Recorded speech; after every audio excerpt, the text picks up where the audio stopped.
అయితే వీడు ఈ విషయము మంచిగానే రాసుకొచ్చారు నిజంగా. రేవంత్ రెడ్డి నీకేమన్నా సీమనెత్తురు ఉందో లేదో మాకేమో అర్థమైతలేదు, కానీ నువ్వు ఒద్దిగా చదువుకోనికి ఈ చదువుకుంటున్న పోరాటాలలో తింటున్న దాంట్లో గుట్కా ప్యాకెట్లు వస్తున్నాయట, విరోచనాలు అవుతున్నాయి, వాంతులు అవుతున్నాయి, చదువుకునే పరిస్థితి లేదు, బతికే పరిస్థితి లేదు. ఇలాంటి కార్యక్రమాలని జరుగుతుంటే విద్యాశాఖ మంత్రిగా నువ్వు నీ దగ్గర పెట్టుకొని ఏం సంగరాస్తున్నావు? పోరాటాలు చచ్చిపోతున్నాడా? నీ పిల్లలకి ఇట్లా చూసుకుంటావా? ఇవాళ నిన్ను సీఎం చేసుకుంది దీనికోసమేనా? తెలంగాణ రాష్ట్రంలో ఉన్నటువంటి 7 హాస్టల్ ప్రభుత్వ హాస్టల్ ఉన్నాయో అక్కడ జరుగుతున్నటువంటి ఆ పిల్లలకు అందాల్సినటువంటి పూలు పండ్లు అవి ఏవైతే ఉన్నాయో తిననీకి అవన్నీ అసలు అరకొరనేనట. అందులో అన్నం పెట్టినా షారు పోసినా పొద్దుంకలు పనులు పడుతున్నాయట. మరి ఆడున్న వాళ్ళని తీసేయచ్చు కదా. నీ ప్రభుత్వానికి చెడ్డ పేరు వస్తుందని తెలియదా? ఎన్ని పదవులు నీ దగ్గర పెట్టుకుంటావు, ఇంకా ఎన్ని శాఖలు నీ దగ్గర పెట్టుకుంటావు?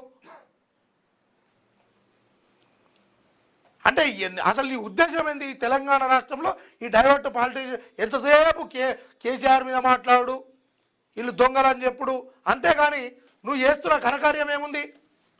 పేదవాడికి చదువు దూరం చేస్తున్నావు. ఏమైనా ముగ్గు పోసినావా? ఇంత ఏమైనా చేసినావా? అంటేనేమో నన్ను అంటుర్రు, నన్ను ఏమన్నా అంటే కిరాయి అంటుర్రు, నేను ఓటుకు నోటు అంటుర్రు నన్ను అని లోపల బాధపడుతున్నావాట. అయింది మంచి బాధ్యత ఇచ్చిర్రు, ఎట్లుండాలి ఉందాగా. ప్రజల దృష్టి నీ వైపు ఆయన వైపు కాకుండా పాలన వైపు నువ్వు దృష్టి పెట్టు. ఆ రకంగా ప్రజలు కూడా ఆలోచిస్తారు.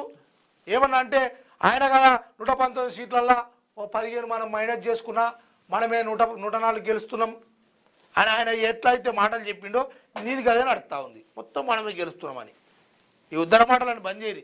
ప్రజలకు పనికొచ్చేటి ఇచ్చిన హామీల పట్ల, చేస్తా అన్న పనుల పట్ల ఎటుపోతుంది తెలంగాణ రాష్ట్రము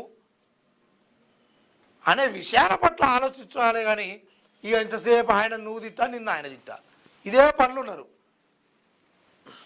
ముంగటమైన కార్యక్రమం ఏమన్నా ఏరి ఎందుకే, లేకపోతే మీకు శాతం కాకపోతే దిగిపోరి.